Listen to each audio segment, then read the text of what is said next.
নবম ও দশম শ্রেণীর শিক্ষার্থীবৃন্দ, গণিত ক্লাসে স্বাগত জানাচ্ছি। আশা করি তোমরা প্রত্যেকে ভালো আছো। আমরা আজকে গণিতের পরিমিতির অংশ নিয়ে আমরা আলোচনা করব। আজকের পাঠ হবে অধ্যায় 16 এবং অনুশীলনী 16.2 এ সমস্যাগুলো আমরা সমাধান করার আজকে আমরা চেষ্টা করব। অনুশীলনী 16.2 বেশিরভাগ সমস্যাগুলো রয়েছে চতুর্ভুজ সংক্রান্ত। আমরা জানবো এখানে এই চতুর্ভুজ সংক্রান্ত যে সমস্যাগুলি রয়েছে এগুলোর সমাধান করার জন্য প্রয়োজনীয় কিছু সূত্র আছে। তোমাদের আগেই বলে রাখি, চতুর্ভুজের মধ্যে পড়ে যেমন আয়তক্ষেত্র, বর্গক্ষেত্র, সামান্তরিক, রম্বস, ট্রাপিজিয়াম ইত্যাদি এই ধরনের এগুলোর আমরা ক্ষেত্রফল বের করার সূত্রগুলো আমরা আলোচনা করব। আমরা প্রথমে আসি আয়তক্ষেত্রের ক্ষেত্রফল নির্ণয় করার জন্য কি প্রয়োজনীয় সূত্রগুলো আছে। শিক্ষার্থীবৃন্দ, পাশে যে চিত্রটি আছে চিত্রটি লক্ষ্য করো। এ বি সি ডি এটা একটা আয়তক্ষেত্র এবং একটা কর্ণ দেওয়া আছে এসি।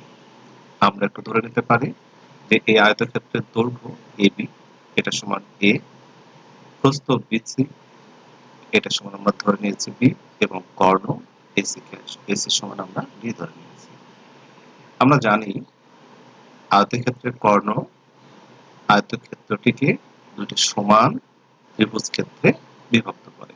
ফলে এবিসিডি যে আয়তক্ষেত্র রয়েছে এটার ক্ষেত্রফল সমান কি হবে 2 ইন্টু ত্রিভুজ এবিসি এর ক্ষেত্রফল। অর্থাৎ দুটা ত্রিভুজ হচ্ছে এখানে সমান দুটা ত্রিভুজ, একটা ত্রিভুজ এবিসি, একটা ত্রিভুজ এডিসি। তাহলে এবিসি ত্রিভুজকে 2 দ্বারা, তার ক্ষেত্রফলকে 2 দ্বারা গুণ করলে আমরা সমগ্র আয়তক্ষেত্রটির ক্ষেত্রফল পেয়ে যাব। নিচের লাইনে আমরা আসি, তাহলে সমান। এখন এবিসি ত্রিভুজের ক্ষেত্রফলের সূত্র আমরা জানি যে ত্রিভুজের ক্ষেত্রফল বিশেষ করে সমকোণ ত্রিভুজের ক্ষেত্রফল হাফ ইন্টু ভূমি ইন্টু উচ্চতা। তাহলে 2 আমাদের রয়েছে, এরপর আমরা হাফ ব্যবহার করেছি। তারপরে সেই সমকোণ ত্রিভুজের কথা যদি বলি তাহলে এ হচ্ছে ভূমি, বি হলো উচ্চতা। এখানে 2 এবং হাফ গুণ করলে 1 হয়, রইল এবি। অর্থাৎ আমরা আয়তক্ষেত্রের বেলায় ধরে নিয়েছিলাম এ হচ্ছে দৈর্ঘ্য, বি হচ্ছে প্রস্থ। অর্থাৎ আয়তক্ষেত্রের ক্ষেত্রফল দৈর্ঘ্য গুণ প্রস্থ। লক্ষ্য করি আয়তক্ষেত্রের পরিসীমা। পরিসীমাকে আমরা এস দ্বারা প্রকাশ করি। পরিসীমা অর্থাৎ 4 বাহুর যোগফল। এবি বাহু, বিসি বাহু, সিডি বাহু এবং এডি বাহুর যোগফলটাই হচ্ছে এই সমগ্র এ বি সি ডি আয়তক্ষেত্রের পরিসীমা। অর্থাৎ এস ইকুয়াল আমরা বলবো 2 ইন্টু এবি। দৈর্ঘ্য প্রস্থ যোগ হবে, তাকে 2 দ্বারা যদি গুণ করি তাহলে হবে পরিসীমা। অর্থাৎ আমরা সহজ কথায় বলবো যে দৈর্ঘ্য যোগ প্রস্থ গুণ 2, তাহলে হবে আয়তক্ষেত্রের পরিসীমা। এবিসি এই ত্রিভুজটা একটা সমকোণী ত্রিভুজ। যেহেতু এটা আয়তক্ষেত্র, প্রত্যেকটা কোণই সমকোণ। সমকোণী ত্রিভুজ হওয়ার ফলে আমরা সেই পিথাগোরাসের সূত্র অনুযায়ী আমরা লিখতে পারি AC square equal AB square যোগ বিসি স্কয়ার। অর্থাৎ অতিভুজ স্কয়ার সমান লম্ব স্কয়ার যোগ ভূমি স্কয়ার। এই ক্ষেত্রে এসি ছিল ডি, ছোট হাতের ডি, ডি স্কয়ার ইকুয়াল এ স্কয়ার প্লাস বি স্কয়ার। অর্থাৎ ডি সমান কি হবে, ডি হচ্ছে কর্ণ, আমরা ধরে নিয়েছি আগে, root over a square plus B square. অর্থাৎ আয়তক্ষেত্রের বেলায় তার কর্ণ বের করার সূত্র হচ্ছে দৈর্ঘ্যের উপরে স্কয়ার যোগ প্রস্থের উপরে স্কয়ার এবং সমষ্টিকে রুট ওভার যদি করা হয় অর্থাৎ বর্গমূল যদি করা হয় তাহলে যে মান পাওয়া যাবে সেটা কর্ণের মান। আমরা পরবর্তী সূত্রে চলে যাই, বর্গক্ষেত্রের ক্ষেত্রফল। চিত্রটা লক্ষ্য করো, এ বি সি ডি একটা বর্গক্ষেত্র। তোমরা জানো যে বর্গের প্রতিটা বাহুর দৈর্ঘ্য কিন্তু সমান। আমরা এখানে ধরে নিয়েছি যে প্রতিটা বাহুর দৈর্ঘ্য এ ধরে নিয়েছি এবং বর্গের কর্ণ আমরা ধরে নিয়েছি ডি। কর্ণ কি করে, আয়তক্ষেত্র বা বর্গক্ষেত্রের বেলায় কর্ণ সে আমরা যেহেতু বর্গক্ষেত্র পড়ছি বর্গক্ষেত্রটাকে সমান দুইটা ত্রিভুজ ক্ষেত্রে বিভক্ত করে। অতএব বর্গক্ষেত্র ABCD এর ক্ষেত্রফল সমান হবে কি 2 গুণন ত্রিভুজ ABC এর ক্ষেত্রফল। ওই আগের মতোই ABC ত্রিভুজের ক্ষেত্রফলকে 2 দ্বারা গুণ করলে পুরা বর্গক্ষেত্রটার ক্ষেত্রফল পাওয়া যাবে। সমান 2 রইল আগের মতো 2, আর ক্ষেত্রফলটার সময় কি হবে ত্রিভুজের ক্ষেত্রফল হাফ ইনটু হাফ গুণ ভূমি গুণ উচ্চতা। হাফ রইল আমাদের ভূমি ও A, উচ্চতা A। তাহলে 2 এবং হাফ এটা গুণ করার ফলে 1 হয়, রইল A স্কয়ার আর সমান স্কয়ার মানে A একটা বাহুর দৈর্ঘ্য, এক বাহুর উপর হোল স্কয়ার। অর্থাৎ বর্গক্ষেত্রের ক্ষেত্রফলের সূত্র সহজ কথায় এক বাহুর উপর হোল স্কয়ার করলে বা এক বাহুর উপর বর্গ করলে বর্গক্ষেত্রের ক্ষেত্রফল পাওয়া যায়। লক্ষ্য করি বর্গক্ষেত্রের পরিসীমা কি হবে। আবারও বলেছি যে 4টা বাহু, 4 বাহুর সমষ্টিটাই হচ্ছে পরিসীমা, বর্গের ক্ষেত্রেও তাই। তাহলে S ইকুয়াল 4A, অর্থাৎ A যোগ করলে 4টা A হয় 4A। কর্ণ ঠিক আগের মতো, যে ABC ত্রিভুজটা যদি সমকোণী ত্রিভুজ হয়, মানে হবেই তো অবশ্যই সমকোণী ত্রিভুজ, তাহলে কর্ণ D সমান √A স্কয়ার যোগ A স্কয়ার। লক্ষ্য করো আয়তক্ষেত্র সমান বলা ছিল যে A স্কয়ার যোগ B স্কয়ার, আর বর্গের বেলায় কি বলা হচ্ছে A square plus A square, অর্থাৎ দুটা মানে সবগুলো বাহুর দৈর্ঘ্য যেহেতু A ছিল সমান √2A স্কয়ার। রইল কি √2, আর এর উপরে স্কয়ার ছিল, শুধু A থাকবে এখন √2A। তাহলে বর্গক্ষেত্রের আমরা 3টা জিনিস দেখলাম, যে আর ক্ষেত্রফলের সূত্র হচ্ছে এক বাহুর উপরে স্কয়ার, এর কর্ণ হচ্ছে 4A, এবং দুঃখিত এর পরিসীমা হচ্ছে 4A, এবং কর্ণের দৈর্ঘ্য বের করার সূত্র হচ্ছে √2A। আমরা চলে যাই অন্য সূত্রে। আমাদের সূত্র আসছে এটা সামান্তরিকের সূত্র। সামান্তরিকের দুটো সূত্র আছে, আমরা ক একটা সূত্র একটা দেখি, খ একটা। দুই ভাবে সামান্তরিকের ক্ষেত্রফল বের করা যায়। চিত্রে লক্ষ্য করো ABCD এটা একটা সামান্তরিক, BD একটা এখানে কর্ণ, এবং B থেকে AB এর উপর AE লম্ব, এই কে আমরা H দ্বারা মেনশন করেছি, এবং ভূমি কে আমরা B দ্বারা মেনশন করেছি। সামান্তরিকের কর্ণ সামান্তরিক ক্ষেত্রটিকে ঠিক আয়তক্ষেত্র এবং বর্গক্ষেত্রের মতো সমান দুইটা ত্রিভুজ ক্ষেত্রে বিভক্ত করে। অতএব সামান্তরিক ক্ষেত্র ABCD এর ক্ষেত্রফল সমান 2 ইনটু ত্রিভুজ ABD এর ক্ষেত্রফল সমান 2 ইনটু ABD এর ক্ষেত্রফল কি হবে হাফ গুণ ভূমি গুণ উচ্চতা। 2 ইনটু হাফ ইনটু ভূমি B, উচ্চতা H। 2 এবং হাফ গুণ করলে 1 হয় BH। ভূমি এবং উচ্চতা গুণ করলে সামান্তরিকের একটা ক্ষেত্রফল বের করা যায়। অর্থাৎ ক নম্বর সূত্রে বলা ছিল ভূমি উচ্চতা দেওয়া আছে, আমরা দেখব সামান্তরিকের ক্ষেত্রফল বের করার আরো একটা সূত্র। চিত্রে লক্ষ্য করো, আগে চিত্রটা লক্ষ্য করো সবাই। ABCD সামান্তরিক, AC কর্ণ, D একটা কৌণিক বিন্দু থেকে AC এর উপরে একটা লম্ব আঁকা হয়েছে, অর্থাৎ কর্ণের উপরে লম্ব আঁকা হয়েছে DE। আমরা এই লম্বটাকে H দ্বারা মেনশন করেছি এবং কর্ণকে D দ্বারা মেনশন করেছি। অতএব সামান্তরিক ক্ষেত্র ABCD এর ক্ষেত্রফল কি হবে? সামান্তরিক ক্ষেত্র ABCD এর ক্ষেত্রফল সমান 2 ইনটু ত্রিভুজ ACD এর ক্ষেত্রফল। অর্থাৎ ACD এর ক্ষেত্রফল আগে বের করব, তাকে 2 দ্বারা গুণ করলে আমরা ABCD সামান্তরিকের ক্ষেত্রফল পাবো, সমান 2 ইনটু হাফ ইনটু ভূমি গুণ উচ্চতা। এখানে ভূমি বলতে AC কে বোঝানো হয়েছে D, এবং উচ্চতা বলতে H কে লম্বকে বোঝানো হয়েছে। 2 এবং হাফ কেটে গেল, রইল কি DH। একটু বুঝিয়ে বলি আবারও, যে একটি সামান্তরিকের যদি একটা কর্ণ দেওয়া থাকে এবং যে কোনো বিপরীত কৌণিক বিন্দু, অর্থাৎ D থেকে যেমন AC এর উপর D লম্ব আঁকা হয়েছে, এরকম B থেকেও কিন্তু আমরা AC এর উপর লম্ব আঁকতে পারতাম। তাহলে সেই কৌণিক বিন্দু থেকে কর্ণের উপরে যে লম্ব হবে সেই লম্ব আর কর্ণের গুণফল, এই দুটো গুণ করলেই কি পাওয়া যায়? সামুদ্রিকের ক্ষেত্রফল বের করা যায়। আমরা দুটা মাধ্যমে সামুদ্রিকের ক্ষেত্রফল বের করতে পারছি। আমরা আসবো এবার পরের সূত্র, রম্বসের ক্ষেত্রফল। চিত্রে ABCD একটা রম্বস এবং এই রম্বসের দুটো কর্ণ দেওয়া আছে। AC একটা কর্ণ, তাকে ধরা হয়েছে D1, BD আর একটা কর্ণ ধরা হয়েছে D2। কর্ণদ্বয় পরস্পর ও বিন্দুতে ছেদ করেছে। শিক্ষার্থীবৃন্দ, এখানে ABCD যে রম্বস দেওয়া আছে, এখানে AB বাহু এবং BC বাহু প্রত্যেকটা বাহু সমান হওয়ার কথা। এখানে তোমাদের পাঠ্য বই থেকে একটা চিত্রটা আমি নিয়েছি, এখানে সমান নাই, তোমরা যখন আঁকাবা সমান করে আঁকিয়ে নিও। অর্থাৎ AB যত বড় বাহু হবে, BC তত বড়, CD অর্থাৎ চারটা বাহুর দৈর্ঘ্য একই হবে। যাক, আমরা ফিরে আসি। কর্ণ AC কি করে? কর্ণের কাজ হচ্ছে এই রম্বসটাকে দুইটা সমান ত্রিভুজ ক্ষেত্রে বিভক্ত করা। আরেকটা জিনিস আমরা জানি, রম্বসের কর্ণদ্বয় কি করে? পরস্পরকে সমকোণে সমদ্বিখণ্ডিত করে। অতএব ত্রিভুজ ACD, AC উপরে ত্রিভুজটা লক্ষ্য করো, ACD এর উচ্চতা কোনটা? উচ্চতা টোটাল কর্ণ যেটা ছিল D2, এই D2 এর অর্ধেকটা হচ্ছে ACD এর উচ্চতা। কর্ণের অর্ধেক অর্থাৎ D2 বাই 2। রম্বস ABCD এর ক্ষেত্রফল কি হবে? 2 ইন্টু ত্রিভুজ ACD এর ক্ষেত্রফল।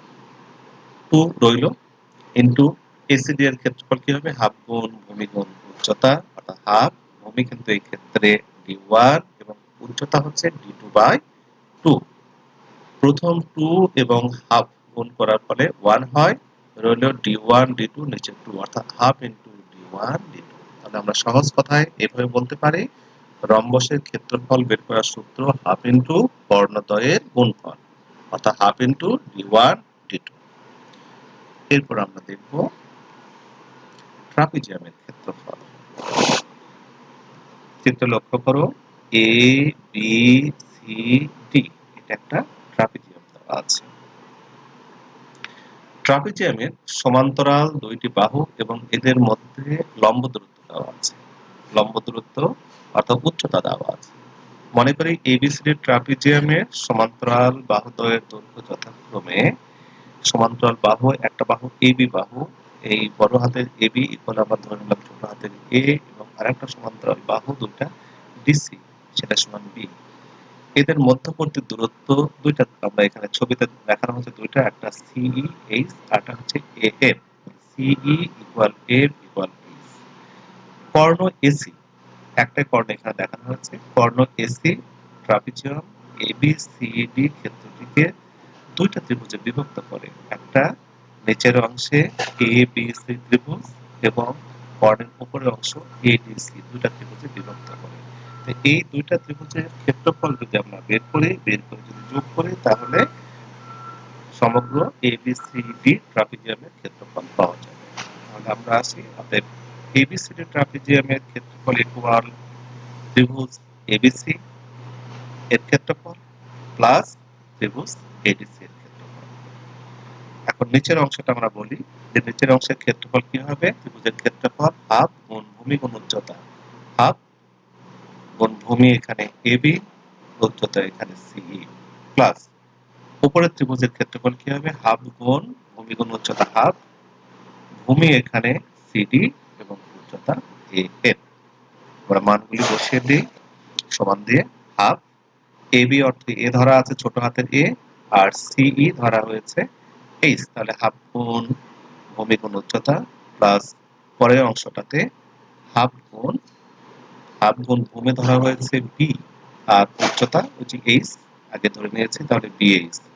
তাহলে উভয় জায়গাতে হাফ রয়েছে, আমরা হাফ H কমন যদি নেই, তাহলে কি পাওয়া যায়? হাফ H কমন নিলে A প্লাস B থাকে। অর্থাৎ ট্রাপিজিয়ামের ক্ষেত্রফল আমরা সহজ কথা যদি আমরা বলতে পারি, হাফ গুণ লম্ব দূরত্ব H গুণ সমান্তরাল বাহুদ্বয়ের সমষ্টি। তাহলে ট্রাপিজিয়ামের ক্ষেত্রফল কি হবে? সমান্তরাল বাহুদ্বয়ের সমষ্টি লাগবে, তার সঙ্গে উচ্চতা গুণ করতে হবে এবং তাকে 2 দ্বারা ভাগ করতে হবে, তাহলে সেই ক্ষেত্রে ট্রাপিজিয়ামের ক্ষেত্রফল পাওয়া যাবে। মোটামুটি এই ছিল চতুর্ভুজ সংক্রান্ত সূত্র। আমরা এই সূত্রের আলোকেই অনুশীলনী 16.2 এর যে সমস্যাগুলো আছে এই সমস্যাগুলো আমরা সমাধান করার ধীরে ধীরে চেষ্টা করব। আমরা যাচ্ছি সমাধান করার জন্য। প্রথমে তোমাদের পাঠ্য বইয়ের 1 নম্বর প্রশ্নটা কি আছে? একটি আয়তাকার ক্ষেত্রের দৈর্ঘ্য বিস্তারের দ্বিগুণ, এর ক্ষেত্রফল 512 বর্গমিটার হলে পরিসীমা নির্ণয় করো। লক্ষ্য করো, একটি আয়তাকার ক্ষেত্রের দৈর্ঘ্য বিস্তারের দ্বিগুণ, দৈর্ঘ্য বিস্তারের দ্বিগুণ, ক্ষেত্রফল আছে 512 বর্গমিটার, পরিসীমা কত? আমরা সমাধানে ফিরে আসি। মনে করি আয়তাকার ক্ষেত্রের বিস্তার x মিটার। আমরা যদি বিস্তার যদি x বলি তাহলে দৈর্ঘ্য কি হবে? দৈর্ঘ্যের দ্বিগুণ হবে। আয়তাকার ক্ষেত্রের দৈর্ঘ্য কত হবে?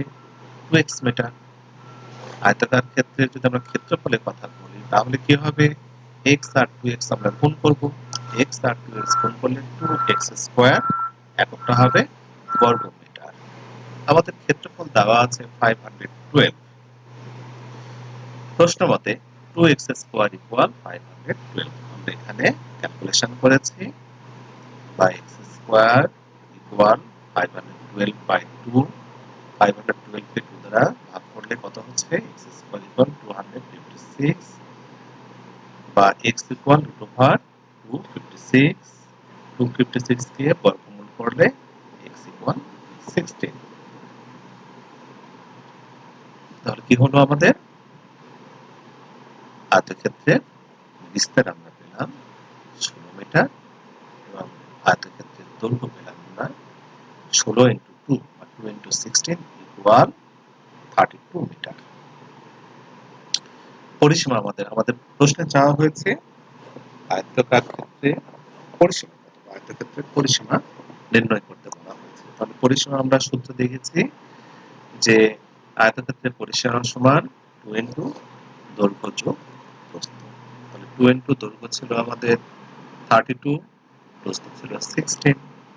তাহলে 32 আর 16 আমরা যোগ করেছি, 2 ইন্টু 48 মিটার ইকুয়াল 96 মিটার। এটা আমাদের অ্যান্সার। অনেক সুন্দর, অনেক সুন্দর। আশা করি সবাই বুঝতে পেরেছো। একটা সমস্যা একবারে হয়তো বোঝা যায় না, পড়তে হয়। পড়ার পরে একবার দুইবার যখন নিজেরা প্র্যাকটিস করবে দেখবে তোমাদের একেবারে নিজের সম্পূর্ণ আয়ত্তে চলে আসছে। এটা হয়ে গেল। শিক্ষার্থীবৃন্দ, আমরা পরে আরেকটা সমস্যা সমাধান করার চেষ্টা করি। তোমাদের পাঠ্য বইয়ের 3 নম্বর সমস্যা। একটি বাগানের দৈর্ঘ্য 40 মিটার এবং প্রস্থ 30 মিটার। বাগানের মাঝখানে সমান পার বিশিষ্ট একটি পুকুর আছে। পুকুরের ক্ষেত্রফল বাগানের ক্ষেত্রফলে হাফ অংশ হলে পুকুরের দৈর্ঘ্য ও প্রস্থ নির্ণয় করো। আবারও লক্ষ্য করো, একটা বাগান ছিল, বড় একটা বাগান, যার দৈর্ঘ্য দেওয়া আছে 40 মিটার এবং প্রস্থ 30 মিটার। সেই বাগানের মাঝে একটা পুকুর খনন করা হবে। কিভাবে পুকুরটা খনন করা হবে? যে পুকুরের চার ধারে যে পাড় থাকবে, এই পাড়টা সব দিকে সমান থাকবে, তার পাড়ের বিস্তার, পাড়ের যে চওড়া এটা সমান থাকবে এবং এই পুকুরের যে ক্ষেত্রফল হবে সমস্ত বাগান মানে সমগ্র বাগানের ক্ষেত্রফলের অর্ধেক হবে এই পুকুরের ক্ষেত্রফল। আর আমাদেরকে নির্ণয় করতে হবে কি ভিতরে যে পুকুরটা হবে এই পুকুরের দৈর্ঘ্য কতখানি হবে এবং প্রস্থ কতটা হবে এটা আমাদের নির্ণয় করতে হবে। চলো আমরা সমাধানে চলে যাই। সমাধানে আমরা যাচ্ছি। প্রথমে একটা ছবি আমরা এঁকে দিচ্ছি, এটা তোমাদের বোঝার সুবিধার জন্য ছবিটা থাকলে ভালো। ছবিতে বাগান, এটা বাগানের ছবি দেওয়া আছে, যার দৈর্ঘ্য দেওয়া আছে 40 মিটার, প্রস্থ 30 মিটার।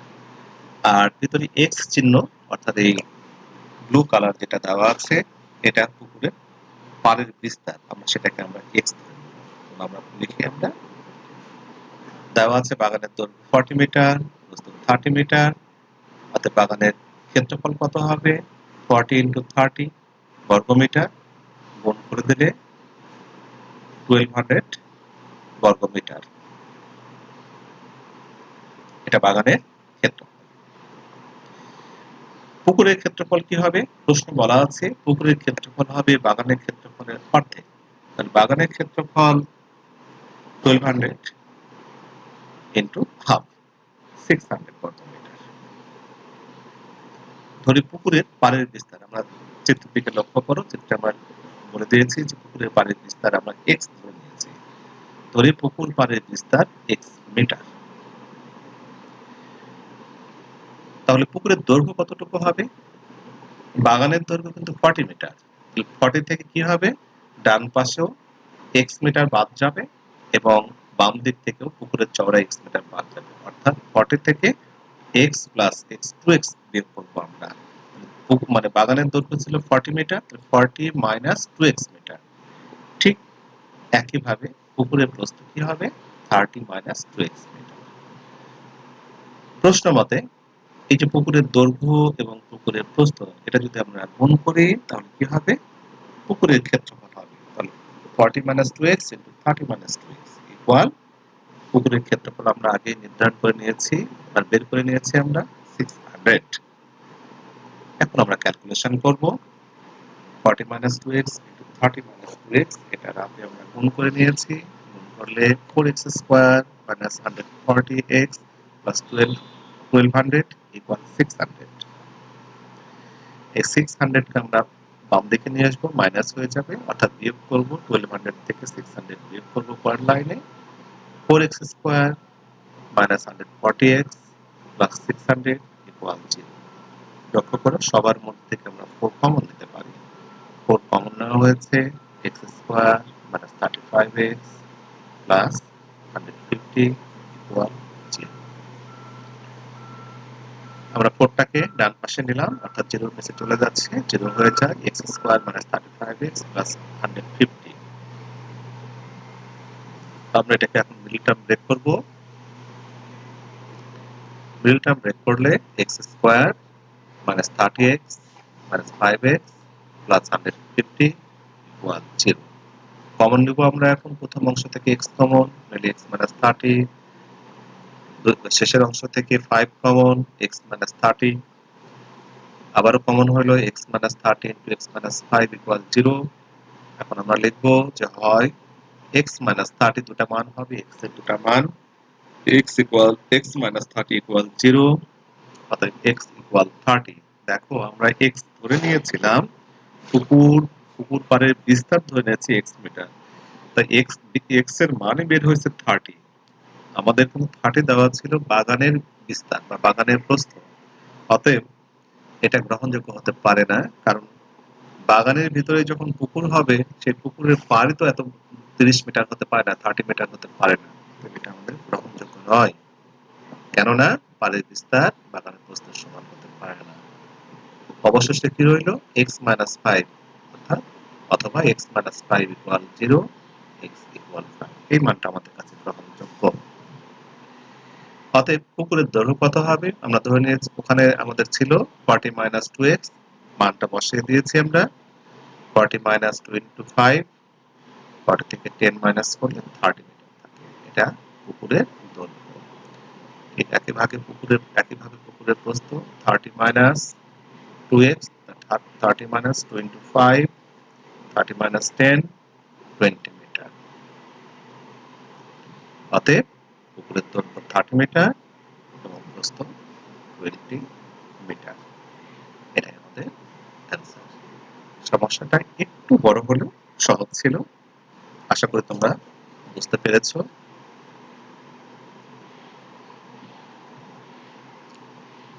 আমরা ক্লাস এখানে শেষ করি, তবে ক্লাস শেষ করার আগে কিছু বাড়ির কাজ দেওয়া হবে।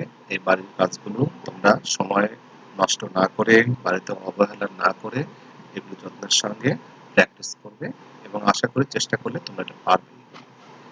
বাড়ির কাজ পাঠ্য বই থেকে এই 16.2 এর 2 এবং 4 আর উদাহরণ 8, 9, 10 খুব মিল আছে, যেগুলো করানো হলো কাছাকাছি আছে, আশা করি তোমরা পারবে। তো শিক্ষার্থী বৃন্দ, তোমরা এই করোনা পরিস্থিতিতে গৃহে থাকো। যতই দিন যাচ্ছে, ততই আক্রান্তের সংখ্যা বাড়ছে, ততই পরিস্থিতি খারাপের দিকে যাচ্ছে। তোমরা ভুলেও ঘরের বাইরে যাওয়ার চেষ্টা করো না। বাসাতেই থাকো, লেখাপড়া নিয়ে তোমরা সময় কাটাও। তোমাদের সবাইকে আজকের মতো এখানে আমরা শেষ করছি এবং ধন্যবাদ জানাচ্ছি। অনেক ধন্যবাদ।